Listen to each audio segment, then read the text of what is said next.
Snow sifted down like ash upon the lanterns of Ravenshire House, softening the edges of stone lions. And if you like my content, don't forget to subscribe, give this video a thumbs up, and share your thoughts in the comments. Marble steps, while carriages arrived in a patient procession that suggested not celebration but inspection.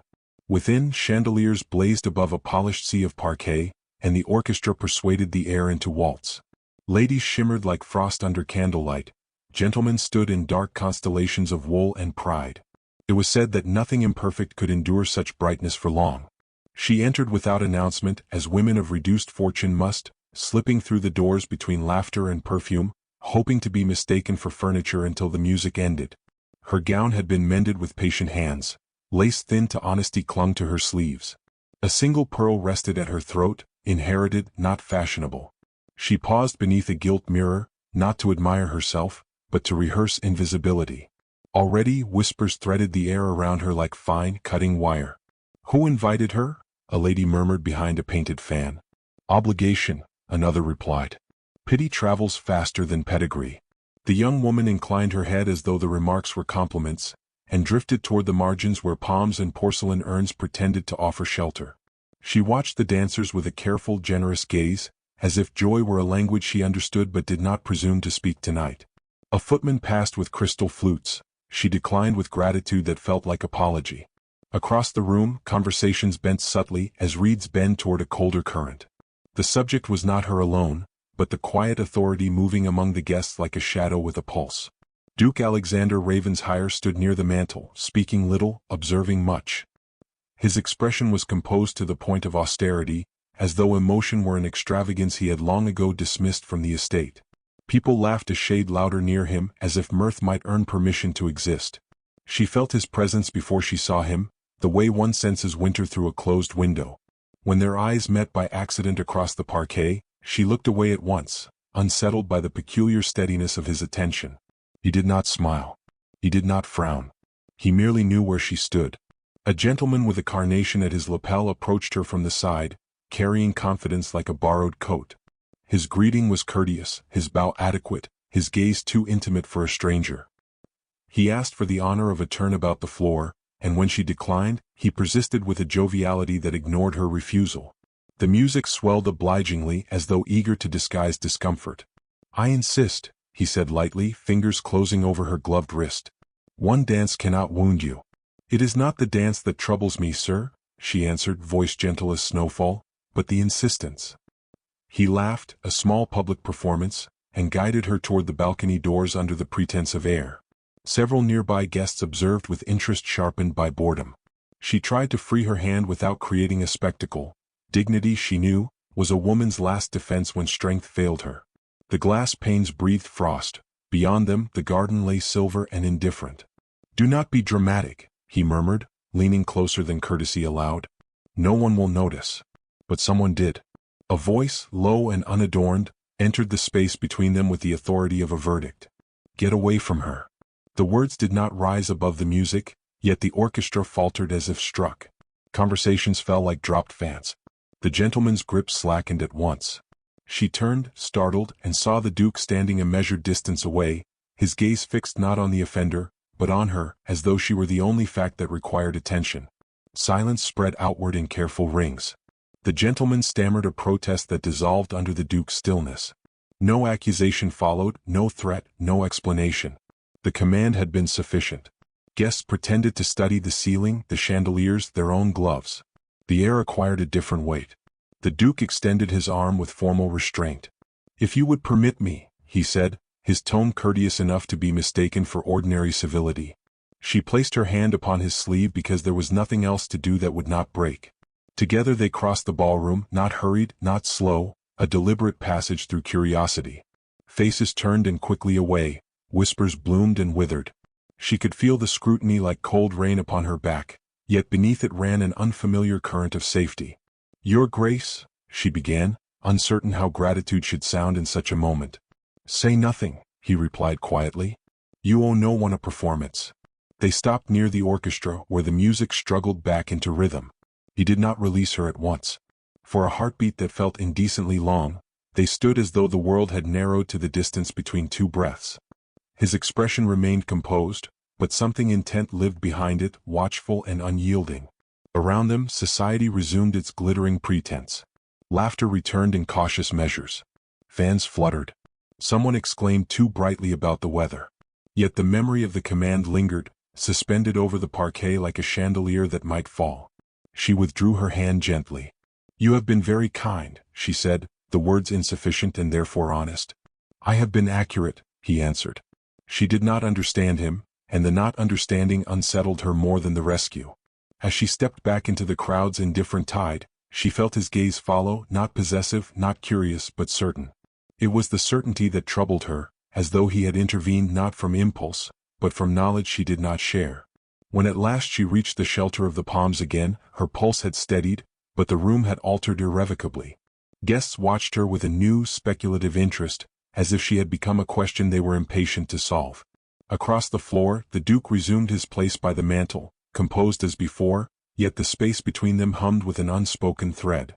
She realized with a quiet chill that the most dangerous thing in the ballroom was no longer the man who had held her wrist, but the reason the Duke had chosen to let go of everything else to say 4 words meant only for her. Morning arrived not with sunlight but with voices. They traveled through drawing rooms, along carriage routes, over breakfast tables where silver clinked against porcelain, carrying the previous night like a fragile scandal that begged to be examined from every angle. Her name, once spoken with mild indifference, was now handled carefully as though it had acquired edges. Women speculated with sympathetic cruelty. Men recounted the Duke's interruption with theatrical precision, each retelling polishing the moment until it gleamed brighter than truth. She heard it all without leaving her modest lodging. The landlady lingered at doors longer than necessary. A neighbor's maid delivered bread with unusual politeness, eyes sharp with curiosity. It was astonishing how swiftly a single sentence, 4 words spoken in a ballroom, could rearrange the architecture of a woman's life. She had done nothing different since yesterday, yet the world had adjusted its posture toward her. Near noon, a carriage halted outside with the unmistakable dignity of aristocratic ownership. Hooves struck the cobbles with a rhythm too deliberate to be accidental. She stood at the window but did not part the curtain. A knock followed, restrained, precise.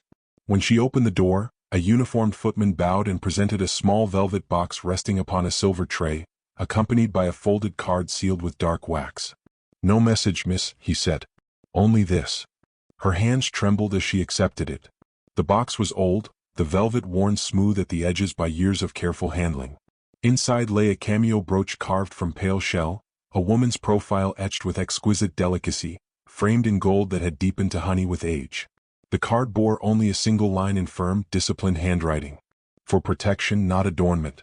There was no signature. None was required. She closed the lid slowly as though the object might speak if given patience. Protection from what? From whom? The question lingered like a draft beneath a door. She pinned the cameo at her collar, uncertain whether the gesture was acceptance or surrender. The following days unfolded with a peculiar rhythm. Invitations that once arrived out of politeness ceased entirely. Shopkeepers greeted her with exaggerated respect. Strangers recognized her in the street with discreet interest. She had not sought attention, yet attention pursued her like a shadow lengthening toward dusk. And always at the edge of her awareness the Duke appeared. He did not approach. He did not speak. Yet wherever she went, a bookseller's narrow aisle, a florist's damp greenhouse, the quiet path beside the public gardens, she sensed the measured gravity of his presence nearby. Once, she glimpsed him across the street, hat brim shadowing his eyes as he paused beside a carriage. Another time, she felt his gaze before she saw him reflected faintly in a shop window. Each encounter was wordless, almost accidental, and therefore impossible to accuse. It was not pursuit. It was vigilance. Society, however, was less restrained. At a small luncheon hosted by a distant acquaintance, conversation bent toward her with uncomfortable eagerness. A lady with lacquered curls remarked loudly that some women possessed a remarkable talent for attracting noble sympathy. Laughter followed, thin and brittle. She lowered her eyes, prepared to endure the familiar sting. Before she could respond, a calm male voice entered the exchange from behind. "You are mistaken," said the Duke evenly. "Sympathy is rarely attracted. It is usually provoked." The table fell silent. No one had seen him enter. He offered no further explanation, merely inclined his head with impeccable courtesy and withdrew. Yet the correction lingered like a reprimand delivered to the room itself. She realized then that his defense of her had evolved from a single interruption into a quiet, relentless pattern. The scandal reached its peak one rain-heavy afternoon. Clouds pressed low over the town, releasing a steady curtain that blurred rooftops and swallowed color. She had ventured out despite the weather, preferring solitude to suffocation indoors. As she hurried along the pavement, the rain thickened, soaking her shawl and rendering the street nearly impassable. A carriage drew alongside her and halted. The door opened without flourish. The Duke stepped down, umbrella already extended. He did not ask permission. He simply stood close enough to shield her from the downpour. "You will fall ill," he said. "I am accustomed to rain, Your Grace. I am not accustomed to watching you endure it." The simplicity of the statement startled her. Before she could protest, he guided her into the carriage with firm gentleness. Curtains fell. The world outside became a watercolor of gray motion. Inside, the space felt too intimate, too quiet. She could hear the rhythm of the horses, the measured cadence of his breathing, the faint ticking of a traveling clock mounted near the window. "This is unwise," she said softly. "Yes," he agreed. The carriage moved. When it stopped before her lodging, several neighbors had already gathered beneath doorways, pretending not to watch. She stepped down first, acutely aware of their gaze. He did not follow. Instead, he remained within, his face half-shadowed. "Forgive the imprudence," she said, turning back. "There is nothing to forgive," he replied. "Only something to understand." "And what is that?" "That your name was at risk long before I entered the matter." The door closed before she could demand clarification. The carriage departed, wheels carving through puddles with unapologetic clarity. She stood beneath the rain, the cameo cool against her throat, aware that the spectacle had already taken root in every observing mind. That evening, as she removed her damp shawl and placed the brooch carefully upon her small dressing table, a thought unsettled her with quiet persistence. The Duke did not behave like a man defending a woman from idle cruelty. He behaved like a man correcting an injustice he had witnessed for far longer than she could remember. She lit a candle and watched its flame steady itself against the dark. Outside, the rain softened to a whisper. Inside, the silence deepened, carrying with it the uneasy certainty that the Duke knew something about her past, something she herself had never fully understood, and whatever it was had compelled him to step into her life not with gallantry, but with purpose. Dusk gathered like ink along the hedgerows as her carriage turned through the iron gates of Ravenshire House, where windows glowed with disciplined warmth against the settling blue. She had been instructed to arrive by the side entrance, a courtesy designed to protect her from curious eyes, though curiosity, she suspected, had already outrun discretion. The gravel whispered beneath the wheels. A footman appeared as if conjured by habit rather than haste. Inside, the corridors were wide and quiet, lined with portraits whose varnished gazes suggested inherited judgment. She followed the servant past carpets that muffled sound into obedience, past tables bearing vases of winter greenery that perfumed the air with a restrained, resinous calm. At last, a door opened into the library, and the world narrowed to firelight, leather, and the patient hush of books. Duke Alexander Ravenshire stood near the hearth, one hand resting upon the mantel as though he had been measuring the flames for some time. He did not advance immediately. He bowed with a gravity that felt less like etiquette and more like acknowledgement of a shared difficulty. "You came," he said. "I required answers," she replied, removing her gloves with careful fingers. "I could not sleep for want of them." He indicated a chair near the fire. She remained standing.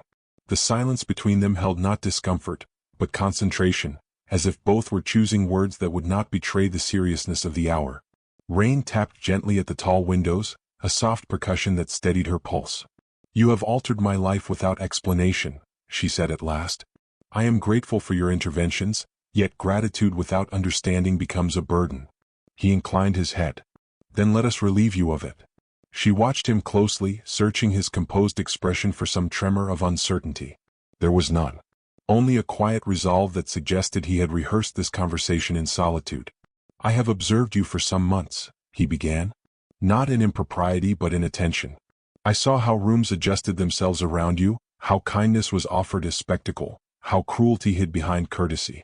I found the pattern intolerable." She felt heat rise to her cheeks. "You mistake endurance for tragedy, Your Grace. I am accustomed to such rooms." "That is precisely what I do not accept," he answered. "No one should be accustomed to being diminished." She looked into the fire to steady herself. "Is this pity, then? A nobleman's correction of a small social inconvenience?" Pity is loud, he said quietly. What I feel is inconveniently silent. The words settled between them with unexpected weight. She met his gaze and saw, for the first time, something unguarded there. Not warmth, not yet, but an earnestness that refused disguise. There is more, he continued. A reason that predates the ballroom, the luncheon, the rain. Her breath caught. I suspected as much. He moved to a desk and opened a narrow drawer, withdrawing a folded document yellowed at the edges. He did not hand it to her immediately.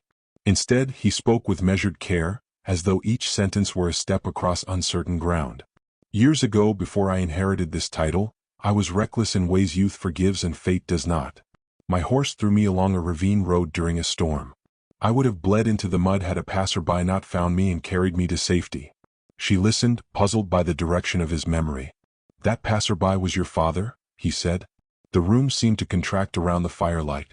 Her father's face rose in her mind with aching clarity, patient eyes, worn hands, a voice that never complained of hardship. My father, she whispered. He recognized me though I was not yet a duke. He asked nothing in return. He left before my household arrived, refusing reward with a stubborn dignity I did not understand at the time. I have carried the knowledge of that debt for years. She took a step closer as if proximity might confirm the truth. He never spoke of this. He would not have, the Duke replied. He considered it ordinary decency. Tears threatened, but she restrained them. Is this why you have intervened? To settle an old account. It began there, he admitted. But it does not end there. The rain intensified briefly, drumming against the panes like impatient fingers. She felt the past rearranging itself into a pattern she had never suspected, each memory acquiring a new, painful clarity. After his death, the Duke continued, I inquired quietly into your circumstances. I discovered how swiftly society forgot the man who had once saved a stranger's life. I saw how easily your family's reputation was eroded by whispers no one cared to examine. Her voice trembled. Those whispers destroyed us. I know, he said, and I know they were false. She stared at him, heart pounding. You cannot know that. I have proof, he replied simply. The certainty in his tone was not boastful, but resolute. She felt the ground of her understanding shift again, as though the floor beneath the library were gently tilting toward some unseen revelation. Why tell me this now? She asked. Because you believe my actions arise from impulse, he said. They do not. They arise from knowledge, from obligation, and from something that has grown beyond both. She held his gaze, feeling the fragile boundary between gratitude and something more perilous begin to dissolve. And what is it you intend to do with this knowledge? He did not answer at once. Instead, he stepped closer to the fire, the light catching in his eyes with an intensity that unsettled her more than any confession. I intend to restore what was taken from you, he said quietly. But I cannot do so without your trust. Trust. The word felt immense in the quiet room, larger than titles, heavier than gratitude. She realized that he was not asking for obedience, nor offering rescue. He was inviting her into a design she could not yet see. And if I refuse? She asked, testing the edge of her courage. Then I will continue to protect you from a distance, he replied. But I would prefer you beside me when the truth is spoken aloud. The fire shifted, sending a warm glow across the spines of books that had witnessed generations of quiet decisions.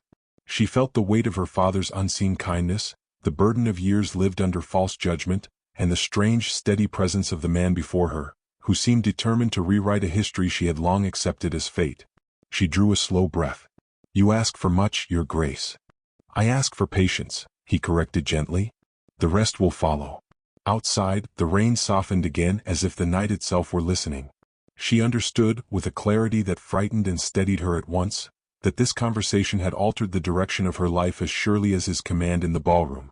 Yet the path ahead remained obscured, defined only by his promise and her uncertain willingness to believe it. Very well, she said at last, her voice quiet but firm. I will trust you. His expression did not change, but something in the room seemed to release, like a held breath finally exhaled.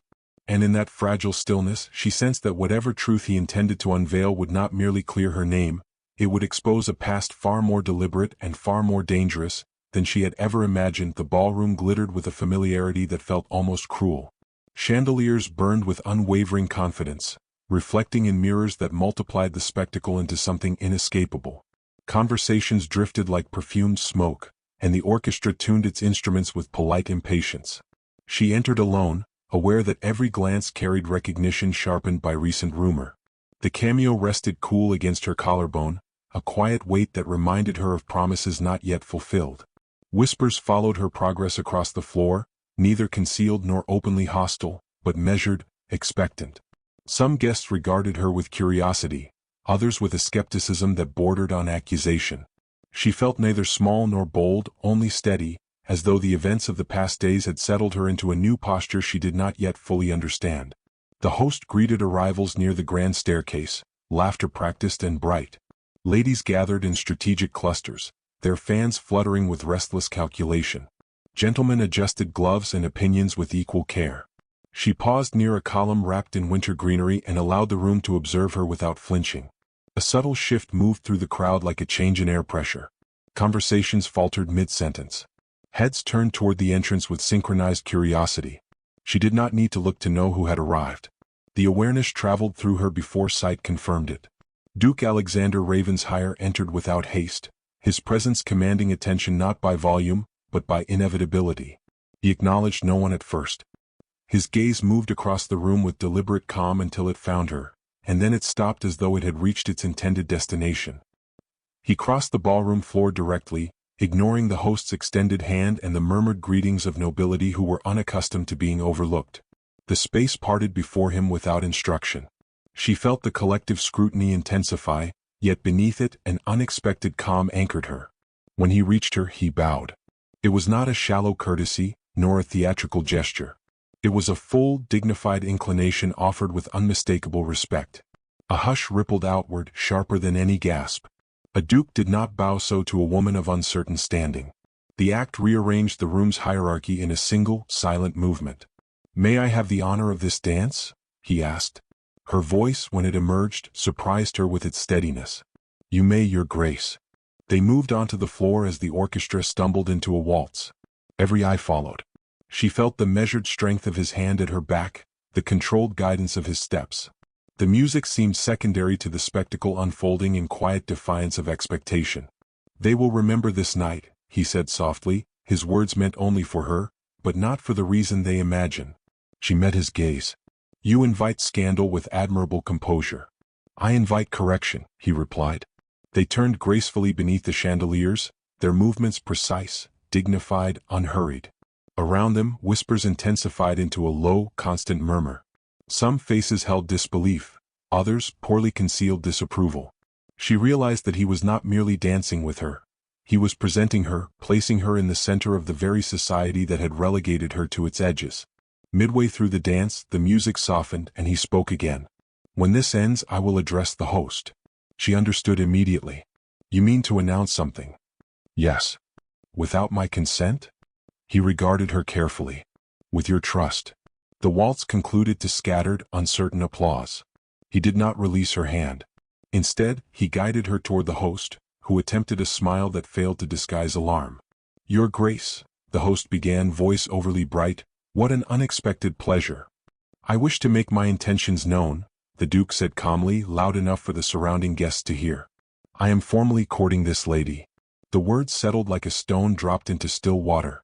Ripples of astonishment spread instantly. Conversations halted. Fans froze midair. She felt the weight of 100 reactions converge upon her, yet the Duke's composure remained unaltered. A woman's voice cut through the silence, sharp and indignant. "This is absurd." All eyes turned toward the speaker, a noble woman whose influence within society was both respected and feared. She stepped forward with deliberate authority, her gaze fixed upon the heroine with unmistakable disdain. "You may choose to ignore propriety, your Grace," she said coolly, "but you cannot ignore history." The Duke's expression did not change. "Clarify your meaning." The woman lifted her chin. Her family's disgrace was no accident. There were debts, accusations, whispers of misconduct. You tie your name to scandal knowingly or foolishly.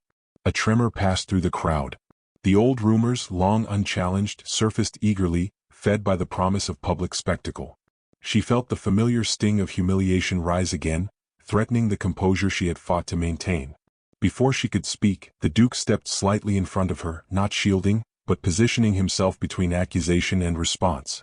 "You speak with confidence," he said evenly. Do you also speak with evidence? The woman hesitated, then pressed on. Society remembers what it must. Society remembers what it is told, he corrected. He reached into his coat and withdrew folded documents, their edges worn but carefully preserved. The gesture was quiet, yet it commanded absolute attention.